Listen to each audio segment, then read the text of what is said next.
What's up, Roxstars? It's Rox. I know many of you guys want me to do the For the Dick challenge, but I won't be doing it because, one, I'm tired of it. Two, the song is copyrighted, and if I play it on my YouTube channel, then I will get copyrighted flagged, and I won't get paid for this video. And although I love the Roxstars to death, a bitch need her coins. If I ever did choose to do the challenge, which I don't see myself doing because, like I said, it's been done and overdone, and most of them are not good, yeah, I won't be contributing to the For the Dick, For the Pussy challenge. I'm sorry. I know many of you guys asked for it though, but Roxanne is not the one. Anyway, you guys, this is just a little bit of talk about what's at the top of the blogs. Let's get to it. Alright, you guys, so it's budget time. I'm right in the middle of it. I've been trying not to complain about it, but it's stressful. So I am not in the best mood today, but we're going to get through it, y'all. First up, let's talk about Trump versus the NFL, Trump versus the NBA, basically Trump versus the sports world. So your president was speaking at a rally in Huntsville, okay, for Senator Luther Strange, and he attacked the NFL, saying that fans should walk out if they see any of their NFL players on the field kneeling when the national anthem is played, when the flag is being presented, okay, and that owners should kick them sons of bitches out. They have no idea how highly regarded the owners would be if they just did something like that, if they took a stand that you will not tolerate, that it will not be tolerated that you disrespect the flag and the anthem. First of all, I don't even know why your president is even involved in anything like this. There were plenty of other things that he needed to be worried about at the time, and the top of that list was the hurricanes that was still ravaging. But he was just pinpoint focused on this one issue with the NFL. And it was obvious that he was trying to cater to his base, which he always does. Those are the only people that listen to his stupid ass fucking rhetoric. I just, you guys, I'll tell you, I can't.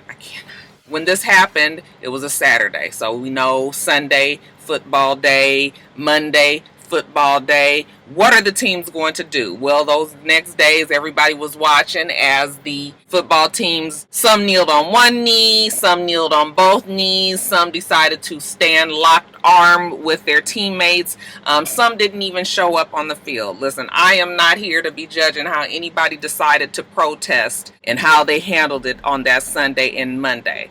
My concern is, what exactly is everybody protesting for? If you are protesting for the original reason why Colin Kaepernick even knelt on one knee to begin with, then this means that you are in solidarity and agreement with Kaepernick, meaning that something needs to be done for all these black people that are being attacked by police officers, many of them killed, and these police officers are going free. That is what the original reason why Colin Kaepernick kneeled, and that was the reason why all of the fallout has happened since. So when you watch the game on Sunday and Monday, you just couldn't be clear exactly what these people were protesting. If you're protesting with Colin, then I'm all for it. If you're protesting the fact that your ego is upset with what your president said, then I'm not quite sure if, I'm not quite sure if you are understanding this whole big picture. First of all, the NFL owners were largely supportive of Donald Trump and his presidency campaign. So for them to have supported him,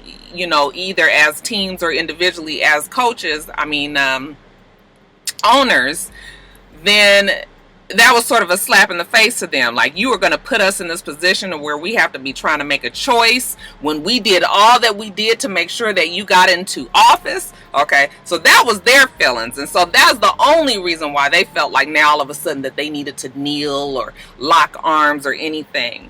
And then as far as the football players are concerned, yeah, I would imagine that many of the football players were afraid to kneel because they didn't want the same outcome that Colin Kaepernick got. Let's just be frank and real. You know what? You get fired from your job at NFL, they don't have guaranteed money that comes to them. If they get fired and they have a family and a bunch of people that's relying on them, then many of them don't want to do that. I can totally understand that. So if you have these people who might have been afraid in the past and decided, you know what, I am going to go on and protest now because we're all doing it as a collective and fuck, they're not going to fire the whole team, then I can understand that. But I still felt like many of those football players that were kneeling still was not necessarily moving for Kaepernick. The whole reason that many of those football players were even kneeling is because they were upset with Donald Trump. And I just cannot be naive to the fact that many of those football players were not even supportive of Kaepernick and felt like he was making a mistake even doing so. You know, it's real frustrating, this whole thing with the NFL, the NBA. We all know that, you know, he took back his invitation from the Warriors when Steph Curry said that he had no intentions of going to the White House after they won the championship game. So after he said that, then Donald Trump was like, coming to the White House is an honor, and because you said that, then now none of you guys can come. And, you know, everybody after that was just like, well, he had already said he didn't want to come anyway, so what you taking back, you know? But Donald Trump is so good at dividing our country, and it's real frustrating and annoying to watch because his base is so fucking ignorant that I think they purposely try not to even understand anything else. But why doesn't anybody see that this man is trying to just tear the country apart one by one? Okay, I mean, what bigger pastime does America have than sports? So once you attack everybody on the political realm, and now we've got the racial realm, and now we gonna move it on over to the sports world. You know, one by one, he is picking off, figuring out ways that he can just create this larger and larger chasm between what some might say the left and the right, what others might say the black and the white. It is just, I just can't. I just don't. I don't have it in me today, you guys. I don't have it in me. As far as Ray Lewis and many of the other players that I mentioned who never were in support of Colin Kaepernick, but all of a sudden now deciding to kneel. Look, I did a whole bunch of research on that Ray Lewis. You guys know I don't know football. I don't watch football. I don't know football or anything. So I tried to do research on the whole Ray Lewis, Shannon Sharpe thing, what Ray Lewis said, and it is so fucking convoluted. You know, you gotta really know who these people they're even talking about. You know, Biscotti should have signed so and so and this and that. Look, I don't know what all of that is. All I can tell you is when Ray Lewis talked about the fact that he could not support Colin Kaepernick because he had uncles and family members that was in the military and that they went out, put their lives on the line every day and possibly couldn't come home to their families that evening. And that was the reason why he could never support Colin Kaepernick. He never would kneel because it's disrespectful to the military, and which is crazy to me because even when you talk to people that was in the actual military, many of them say, listen, I don't have any problem with what he's trying to do. Okay, has nothing to do with the military. I don't know why people in the military can understand that, but everybody who's outside of the military who has like this extreme patriotism to the point of fanaticism, I don't know why they can't see that. But anyway, he was talking about how he could never ever support Kaepernick. He would never kneel and all of that. Yet and still, when it comes to the time where everybody has their games on Sunday and Monday, Ray Lewis in particular gets out there, okay, gets on both knees. Now all of a sudden everybody is just like, oh, but you said you wouldn't do that. Okay, well, he backpedaled and pussy popped and said that yeah, he got on his knees, but he was praying. And you know, I just cannot. Okay, Shannon Sharpe called him out and said that I think that the general observation that I got of Ray Lewis, even as somebody who doesn't watch football but just trying to read up and watch some videos of him talking, Ray Lewis I kind of see him as the front man for many of the owners and the coaches that are white, who can't really come out and say the things that they want to say, so they say it through Ray Lewis. Because the things that he was saying to Shannon Sharpe on this interview, talking about it's not the owner's fight to, you know, worry about what happens in the black people's communities, and black people need to fix themselves and not ask for anybody else to help them, and it's been going on for so long. You know, Colin Kaepernick, you need to get out and play the game and don't worry about everything else that's going on because it's been happening for years. Like, it just makes you feel like Ray Lewis is kind of just the front coon for the you know, the hidden good old boys of the NFL owners and coaches and, you know, front offices and all of that. That's just kind of what I got out of it. I could be very much wrong, but I just, when I was watching the interviews and everything, I was just like, ugh. And that's why I'm not even sure what these protests at the NFL teams, what now? Now, so y'all done did this kneeling, right? Had your show of solidarity that Sunday and that Monday. What, are you guys going to do this every single week? Is the bigger discussion going to come out that it is not a black problem, but it's an American problem, which was what Shannon Sharpe was trying to get Ray Lewis to understand, okay? And that everybody as a whole can do their part to try to change the injustices of the police departments and how they attack black people. I don't know what the NFL is going to do after this, okay? It just all seems like it's fallen flat. And you know what is going to be even more annoying is Donald Trump is going to be on Twitter again Sunday and Monday with all this fucking dramatics about the damn game and how, you know, people haven't been watching and viewership has been low. Viewership has been low because a lot of people have been boycotting the NFL games. But you know what? Donald Trump is always going to find a way to twist the narrative around to his benefit. So now he's saying that people aren't watching because they're kneeling at the beginning of the games. Well, if that was the case, then they would just not watch the beginning and then tune in afterwards. So y'all president I tell you, I cannot with him. He is fucking crazy, and I don't have the patience for it today, and I probably jumped all around, and I'm hoping that I was able to get my point across. But we're going to see what happens with the NFL. You couldn't pay me to believe that those NFL owners care that much about the plight of the black person. I would have believed it had all this not happened and then they decided to take the stand. But it was all more about ego. It was all more about ego. And it's just going to quietly die away. And nothing else will be done. So, that's it, you guys. Y'all put y'all little 10 cents in on it. Put it down in the comments section below. And then, you guys, we have to talk about the hurricane. So, we know I have been talking about hurricanes for 5 fucking weeks now. Last week, I told you guys, what was it? Hurricane Maria. Hurricane Maria came through Puerto Rico and completely demolished the fucking island. The Virgin Islands as well. They have no electricity, they have no food, they have no water, they have no cell service. It is a very destitute place over there right now. While your stupid ass president was going back and forth with the NFL, he seemed to have been ignoring what was going on in Puerto Rico. We know that Puerto Ricans are Americans as well, and you would expect the president to be concerned about the well-being of their fellow citizen, correct? Okay. Well, these people down there need aid. I was all set to get up here and go on a full rant on how fucking devilish and evil a spawn of a president that Donald Trump was, because as of yesterday, he had refused to lift the Jones Act, which would have allowed aid to be brought into Puerto Rico at their ports.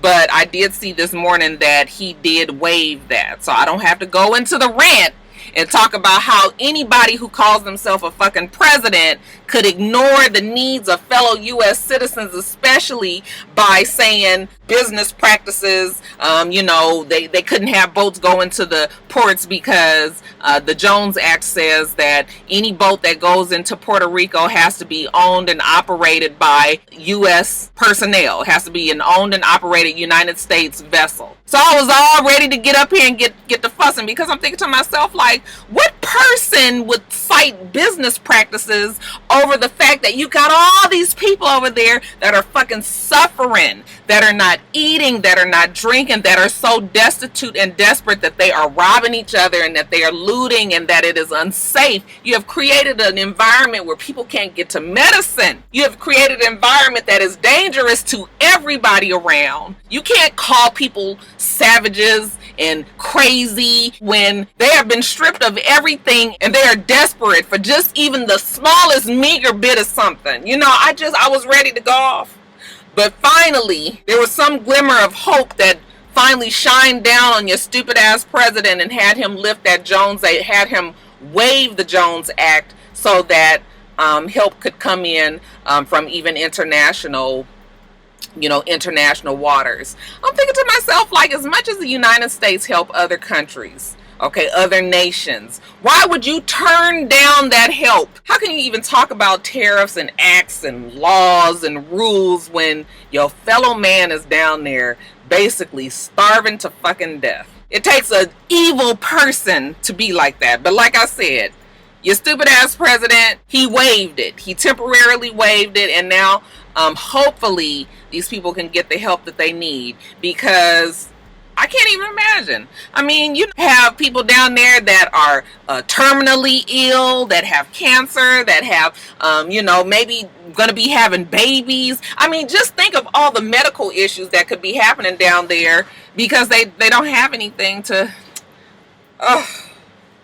I can't talk about it no more, you guys. Hopefully, down there in Puerto Rico, the Virgin Islands, they will be getting the help that they need. Can't imagine having family down there and just being completely consumed with their safety and me not being able to be there and help them because, if we can't get there to help them, they can't get off the fucking place either. Okay, so they stuck and have to rely on when your president just decides to open up the fucking waters and let people get in there and help them. I cannot with this, you guys. I can't. Anyway, I'm done with the politics today. Let me get off of here. Get on to some more entertaining fool of fucking niggatry. First of all, let's say congratulations to Cardi B. Okay, she finally did hit #1 on the Billboard Hot 100s list. Remember, I told you guys last week that it was just a matter of when. She definitely was going to make it. People were streaming, and yeah, she finally did hit #1. She is only the second female artist to hit #1 without any features on the Hot 100. Okay, the first person to do it was Lauryn Hill, and it was 19 years ago, not 23 years ago like I said last week, and somebody had to correct me. Social media as a whole was very proud of Cardi B, including myself, because I've told you guys many a times of how much I've admired her struggle, the fact that she's worked hard to get where she is, yada yada yada. We done talked about it to death. And really, if I'm gonna be truthful, I do really like Bodak Yellow, but I'm tired of the song, and I'm glad that it's hit #1, so now I don't have to probably hear it as much, okay? But still, congrats to Cardi B, because she deserved what she got. So while all of you guys were congratulating her for what she did, okay, your favorite chicken sacrificer, Azealia Banks, decided to attack Cardi B. She namely called her a broke-ass Nicki Minaj, said that she is ghetto, she's illiterate, and insinuated that she did not write her own music. She even went on to talk about she's Dominican and how she wants to be white, and a whole bunch of other stuff. Cardi B did clap back at Azealia Banks and post a video of Azealia dancing in a club to Bodak Yellow, knowing the words, seeming quite a fan of the song as she was dancing to it and really into it. Cardi B did put under the video the caption that said, one of the reasons Bodak Yellow went #1 is because even the haters love it. And of course that pissed Azealia Banks off, and we were off to the races. Azealia Banks had a whole lot to say about Cardi B. Cardi B finally didn't really respond to Azealia Banks anymore. However, her sister and one of her friends took over the reins, threatened Azealia Banks and said she's crazy. Hennessy said that she was going to pray for her and all of that. It went on all night long. I just happened to get up in the middle of the night to go to the bathroom, and I saw it, and I picked up my phone and I saw it on Twitter, and I was just like, oh my God, look at this. It was really sad. Listen. We have established long ago that Azealia Banks is not the tightest wrapped burrito at Chipotle. Yet and still, Azealia Banks is entitled to her opinion like many others. There are a lot of people out there who don't like Cardi B's music, and that's fine. Nobody is saying that you have to love Cardi B or even like Cardi B. The problem that I had with Azealia Banks voicing this is that it just seemed awfully haterific. We have video of you enjoying the song at one point, but when the song makes it to #1, you wait until it hits #1, then to come out and say all that you had to say. I would have had more respect for what Azealia Banks had to say had she been saying it all along. But for you to wait until she comes and hits #1 and is basking in the glow of her accomplishments, for you to come out and finally say all this shit about Cardi B, yeah, it just seems like you are very jealous because you haven't been able to achieve these heights. It's obviously not easy to do what Cardi B has done, otherwise other people will have done it. We've had 2 decades go by before it was ever done again. So hate or love Cardi B, that is an accomplishment that requires quite a bit of praise. So when you hear, Azealia Banks going on and on and on about Cardi B, yeah, it just makes me feel like, well, this is just another one of those times where Azealia Banks is displaying her jealous, hateful, unlikable qualities, and why she will never get bigger than what she is. She will never be known as this great rapper, which is what she would like to be known as this great artist, I should say, because she does shit like this. And if we know Azealia Banks, we know that sometime down the line, it might be weeks away, it might be months away, it may even be years away, she is going to come back out and she's going to apologize for what she said, saying that she should not have done that she was in a certain type of place. And Azealia Banks is crazy. The girl has mental issues. She has said it herself. So when I say it, it shouldn't be that much of a shock. I didn't think that Cardi B needed to respond to that anymore because Azealia is known to go on, and somebody finally did get a hold of Cardi B. That's why I would say she has a good team. She may initially say something, but they know how to rail her back and say, listen, this is not what you want. Because it's not. Listen, don't get started with this shit at the very beginning. Don't get wrapped up with Azealia Banks. Of all people, don't do it. So I'm just going to say, Cardi B, girl, just enjoy your success. Go on to make bigger and better songs. Good luck to your album that's coming out soon. And everything else, girl, just dust it off your shoulder. Because, honey, it is going to be a hater everywhere and we can't fight them all. But good luck to Cardi B. Congratulations to her. I'm proud of her. Alright, you guys, so the Daily Mail put out this exclusive story saying that Wendy Williams' husband Kevin had been carrying on this affair, this double life with this woman by the name of Sharina Hudson of 10 years, like I said. Unbeknownst to his wife Wendy Williams, they said that he had double residencies. He had one with Wendy Williams and that he had recently bought a home, a mansion for Sharina, some 9 miles away from Wendy Williams' home. They're saying that Kevin is very much in love with this woman, that he recently bought her a huge engagement ring, and that they were even seen frolicking on the beaches of Barbados recently as they vacationed together. So when the story came out and everybody was just like, oh, what is this? Wendy Williams' husband is out there. One of the benefits of being with somebody for so many years is that you get to know them pretty much in and out. You know when they doing shit that they ain't got no business doing. You know when they lying to you. You know all of that. There is absolutely no way that Wendy Williams, being the person that she is, to me, I could not believe that Wendy Williams was not aware of the situation with Kevin and this Sharina Hudson. And I honestly didn't expect Wendy Williams to even address it. However, when she went on her show the next day after the story broke, she did talk about it. And she says, you know what, it's the craziest thing.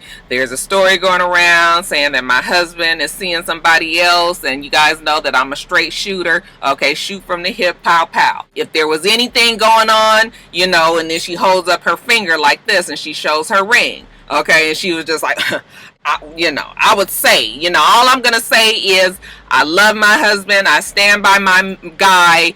And she went on and on about that. Never did she deny that this relationship was actually happening. She just went on to hold up her finger as if to say that even if the nigga is doing all of that, he's coming home to this one here. Even that led me to believe that, yeah, Wendy Williams knows what's going on with Kevin. They may have had an arrangement, girls trip when you think about Regina's character and how, her and her husband had this arrangement in public.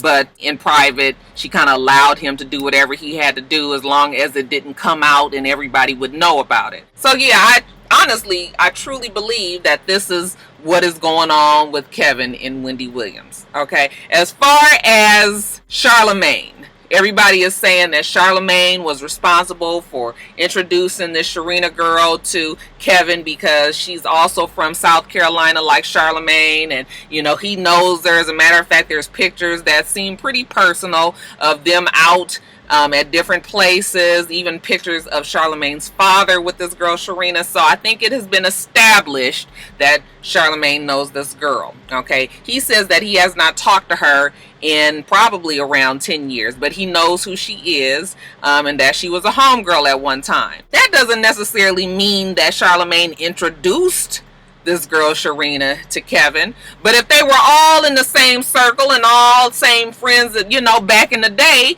then why wouldn't Kevin maybe have known Sharina at the same time that Charlamagne knew her? They say that even Wendy Williams knows this girl. So for everybody to be all like, you know, Charlamagne knew, and he, you know, he was really trying to stay out of it, like, I don't know nothing. I would be the exact same way. Listen, we sometimes know, like, I used to know about a friend of a friend whose husband was messing around, and he was messing around with another friend that I also knew. But these ain't none of my close damn friends. I knew about the story, but didn't nobody tell me directly, and I did not see anybody do anything. It was all stories that I heard. But over the years, I had knew what this husband was supposedly doing with this other friend, okay? But that ain't got nothing to do with me. So if somebody was going to ever confront me about this other friend who's really not my friend, she's a friend of his, all these degrees of separation in there, you guys. But if that girl were ever to come to me and be like, did you know anything about it? What am I supposed to say? Well, I didn't heard stories, but I didn't really know nothing about it for me to be trying to tell you anything. I would have backed off of that shit like Charlamagne did as well. It has nothing to do with whether or not he's afraid of Wendy Williams or Kevin, but it has more to do with, I'm not saying nothing. Because, yeah, I knew who she was, and I might even knew they was fucking around or something, but I'm not getting involved in that because it has nothing to do with me. So, anyway, what do you guys think, though? Wendy Williams has talked about Kevin being a cheat in the past, and even before that, I can remember before the show came out, Kevin was involved in this huge scandal where he was harassing one of their employees, and it was like a big story back then. That shit got pushed under the rug. The girl got fired and they blackballed her and everything. I don't remember the particulars in the story, but I do remember that either he was trying to hit on her, he was sexually harassing her, and when she didn't come on with his advances, then he started to be mean to her, and it was a big huge mess. Okay, so what y'all think? Do you think that Kevin was fooling around, and do you think that Wendy already knew, or did it hit her as a shock as well? I don't think too much can shock Wendy these days, but you guys let me know what you think. So the Kardashian family, everybody is fucking pregnant. They say that Kylie Jenner is pregnant by Travis Scott, which is like, I don't know what the fascination is with Travis Scott with these fucking Zale the Monster swag type braids, and just looking at him, he looked dirty, he looked like he stink. But that's what people seem to like, because wasn't he with Rihanna at one point as well? Whatever, child. So Kylie Jenner supposedly is pregnant by Travis Scott. Okay, a couple of days after we find out about that, then we find out that Khloe Kardashian is supposedly pregnant by her NBA player boyfriend Tristan Thompson. You know, Tristan is good at making babies evidently, because he just had another baby with somebody else. That baby ain't even a year old yet, and of course he is not even with that baby mama, who just so happens to be the cousin to the rib. Look at all them people that's connected to that story. But anyway, getting back to Khloe and Tristan. So supposedly Khloe is pregnant, and then we had an official friend supposedly confirm it. Okay, he was Twitter verified and everything, that's saying that Khloe is pregnant, you know, and congratulations to her and Tristan. We also know that Kim Kardashian has a surrogate supposedly delivering, I believe, in either December or January. So allegedly we got all these damn Kardashian / Jenner people that are pregnant, all right? But Kim Kardashian came out and said how annoying it was that even networks that they work with closely would put out false information or information that had not been confirmed yet, okay? And so we imagine she was talking about both Khloe and Kylie. All right, just because the family has not confirmed it doesn't mean that it's not happening. And I honestly believe that they're pregnant and they're holding it because they're going to be having this, 10th season of Keeping Up with the Kardashians coming up. They're going to have Kylie Jenner's new season of her TV show. And you know, the Kardashians are good at holding on to information and saving it for the show so that everybody can watch. So that's what I believe is the situation here. But who knows? You guys, we'll find out as time goes along. I really could care less. Kylie Jenner is, in my opinion, way too young to be having a baby, but she is a fucking millionaire and she definitely can afford it, and the baby will be well taken care of and everything. I just don't know why somebody at 20 years old would already be trying to bog down their life with a baby, especially with this man who you haven't been with that long and who you aren't married to and probably will not get married to. And you know, so, but I'm old school, I'm traditional, I realize that. I guess people don't fucking get married anymore. And then as far as Khloe is concerned, yes, her clock is ticking, so I understand the rush to try to get pregnant. But again, she and Tristan are not even engaged, and you know, here they go having these babies. So child, I cannot, okay? Kim is having this baby by surrogate with Kanye West, and Kanye West don't seem to be all the way there. Okay, let's talk about the fact that Kanye West has picked up all this weight.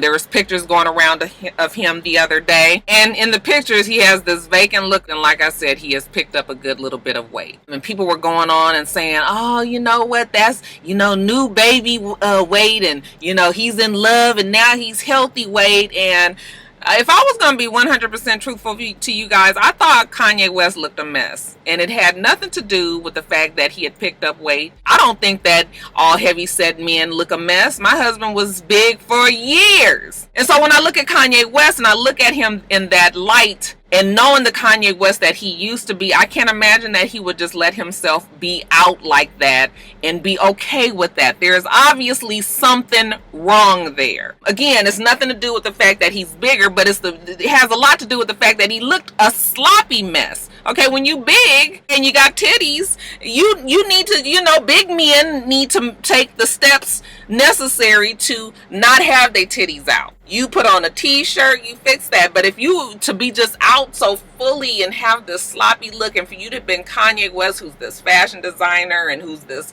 you know, who calls himself this genius and who has all of these things about you, for you to have let yourself go in that manner, hair not cut, overweight, titties showing, looking a mess, I'm sorry. There was no way that I could say that he looked good there. And you guys can argue with me if you want. But when I saw that picture, I was heartbroken for Kanye West, because I know that that is not the Kanye West that we knew even before he met Kim Kardashian, even before he married her, when his mama was alive. Okay, he wouldn't even have looked like that then. So y'all can trick yourself into thinking that, you know, Kanye West was, you know, that was a good look for him, but I didn't see it that way. But you guys give me your opinions on everything. I mean, they're pregnant. They're gonna have the babies. You know, they're rich and everybody's baby's gonna be fine, and you know, they probably won't stay with these men. Okay, I'm wondering what's gonna happen with Kim and Kanye. I've been a champion for their relationship and really want their marriage to work, because they seem like they complemented each other well, but now I'm starting to wonder what exactly is even gonna happen there. We'll keep our eye on it, but yeah, like I said, the Kardashians and the Jenners holding on to that information. Y'all will find out next season. You guys, and then lastly in quickies, they say that Scrappy and Bambi are married. Okay, supposedly after getting back together after a very public and somewhat messy breakup a few months ago. Bambi had gone on with her life supposedly and was ignoring Scrappy to the highest level, because if you can't act the way I need you to act, then we don't need to have any contact. Somewhere along the line, Scrappy realized that he was fucking up and that he really did want to be with her. He started this whole campaign to get back with her. He finally did get back with her. They got their relationship back on right away, because this was just in August. I was surprised that they picked up so quickly, and now they're saying that those two recently snuck off and got married. If they did, congratulations to them. Okay, you guys know Rocky love. I want all motherfuckers to be in love. Okay, I hope that she knows what she's doing and she made the decision that she felt was best for her. But I also hope that Scrappy is willing to grow up and be the man that he needs to be in that relationship, because I honestly feel like Scrappy is not a bad person. I just feel like he is extremely childish. You cannot be a fucking child forever, and it comes a time where you have got to grow up and do grow up things. Okay, so if they're married and if it's legit and you know they seem to be happy, I just really hope that it lasts for the two of them. But congratulations to Scrappy and Bambi. Many years is hope ahead for you. They said a young thug was arrested on felony drug charges. Okay, said that they pulled him over for extreme tint on his 2016 Maybach. And when the police went through his car, they found several drugs, including marijuana, Xanax, codeine, and ecstasy, over $50,000 in cash, and they found guns. So the police felt like he had so many drugs that he probably had with some intent to distribute these drugs. They arrested him, and there were two other people in the car with him. Everybody was arrested. They're already saying that Young Thug was released on bail yesterday, and I guess he's going to be facing some charges in future court cases. But we'll see what happens if he can get out of that, if they pin that on the other niggas that was in the car or something. Something tells me Young Thug is going to be able to wiggle his way out of this one too. They say that D Wade is going to Cleveland. Okay, he wrote this long farewell to Chicago. I don't know why these players now feel that they have to give these whole long speeches by what, you know, them leaving. Baby, just pick up and go. Okay, you didn't do much for Chicago, so just you got to go where you got to go. Okay, and now he's ending up at Cleveland. I think they said that he's getting paid $2.3 million for a one-year contract there, somewhere around that amount. And him and LeBron will be trying to, you know, bring a ring to Cleveland. It won't happen though, you guys, because the super team that is the Warriors, there's nobody out there right now that can beat them. The Warriors would have to be extremely unhealthy. And when I say extremely unhealthy, I mean all of them would have to be fucking sick for them to not be able to win a championship this coming year, the next following year. They've got some... It's going to take a long time before we can break down that Warriors super team. And yes, unfair, but shit, that's how it goes nowadays. LeBron and Dwayne Wade, no. Cleveland does not need a fucking 35-year-old guard. Okay, they need somebody that's going to be quick on their toes, and they just don't have that. So, you know. I know y'all got a lot of LeBron James and Cleveland fans out there. Y'all might as well get yourself together. It ain't gonna happen. And what you gonna do next year when supposedly there's all this talk that LeBron might go to the Lakers? And if that happens, you guys are gonna fucking kill LeBron. Well, they gonna be so through, child. But you know, there's whispers that LeBron is gonna leave Cleveland, especially if they don't get a ring, and they're not gonna get a ring. All right, so y'all need to get y'all mind prepared for that. It's gonna be some bad times out there, y'all. Anyway. Woo, shit. Makeup Forever tried to be slick shady and post on their Instagram, you know, we been had 40 shades, from the lightest of lights to the darkest of darks in our collection, and without them saying Rihanna ain't did nothing new. That's basically what they were saying. Okay, and yes, Makeup Forever was one of those ones. Remember I told you that there were some companies that did have a wide range. Makeup Forever was one of them. MAC has a wide range as well. Even Estee Lauder, Double Wear, they have a good range of colors as well. However, still the majority of companies don't. But for them to say it kind of in a way like Rihanna ain't done nothing new, of course the Navy came after them. Even Rihanna jumped in and said, okay, shit's still ashy. And that, you know, Makeup Forever was shook. Yeah, I believe all of the makeup companies are shook right now. Look, Rihanna's company is new. It's exciting. She still has a lot of shit to add to her line because, you know, right now it's all very basic and very just plain and clean face. I know she's going to be introducing new colors. She's got some Christmas palettes or holiday palettes coming in, you know, with other colors coming in. So nobody is saying that, you know, Rihanna has just completely taken over the makeup world.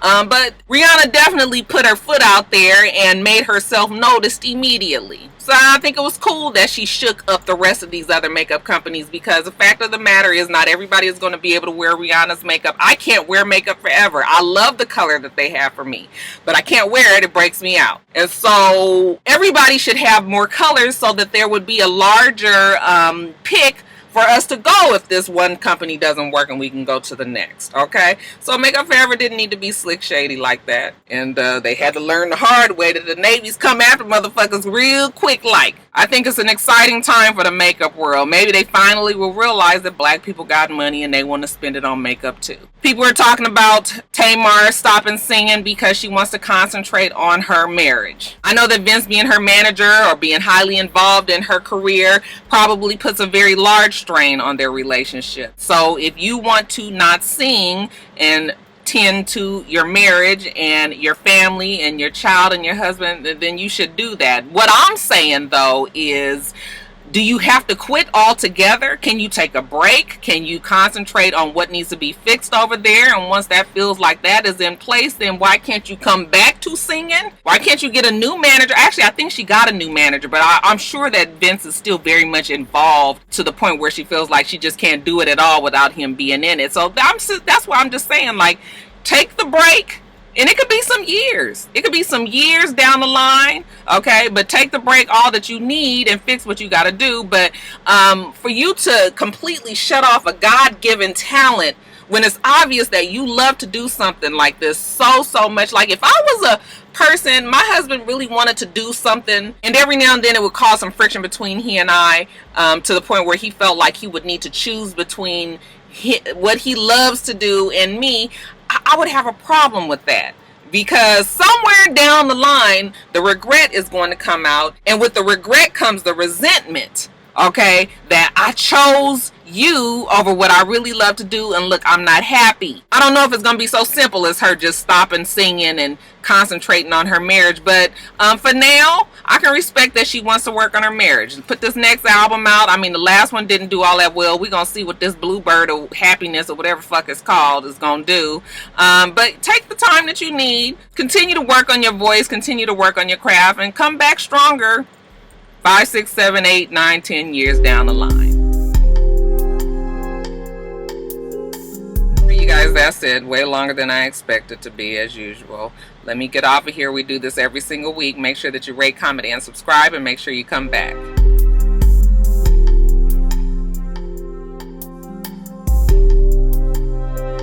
Until next time, Roxstars. Bye.